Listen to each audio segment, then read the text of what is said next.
BSF ने मानव तस्करी के खिलाफ आयोजित किया जागरूकता शिविर।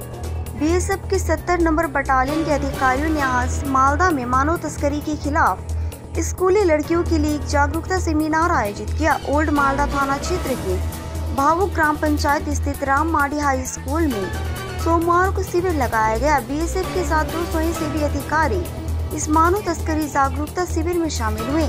इस शिविर में 8वीं से 11वीं कक्षा की छात्राओं को मानव तस्करी से संबंधित विभिन्न जानकारियां दी गई।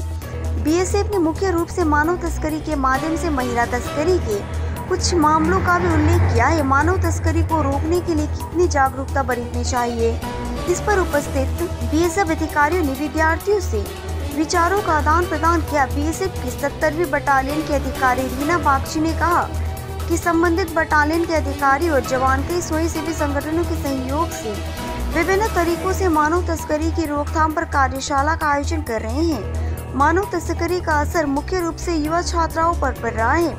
ऐसे में छात्रों को तो सचेत हो जाना चाहिए। जागरूक कैसे रहे, इस बारे में शिविर में जानकारी दी गई है।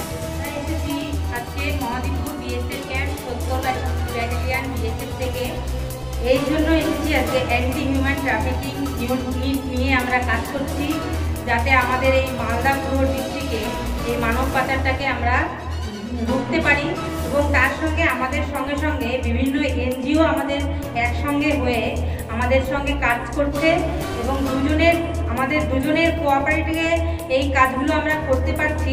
আমরা এরকম মানব পাচারের বিভিন্ন স্কুলে মানব পাচার নিয়ে আমরা প্রোগ্রামগুলো করে থাকছি এবং আজকে তোমাদের স্কুলে এসেছি ক্লাস 8 থেকে 11 পর্যন্ত, বিশেষ করে বাচ্চাদেরকে আমরা এই জিনিসগুলো নিয়ে বোঝানোর চেষ্টা করি, যাতে তোমরা নিজেরা এই জিনিসগুলো এই মানব পাচারের থেকে নিজেদেরকে বাঁচাতে পারো বা নিজেদেরকে সুরক্ষিত রাখতে পারো।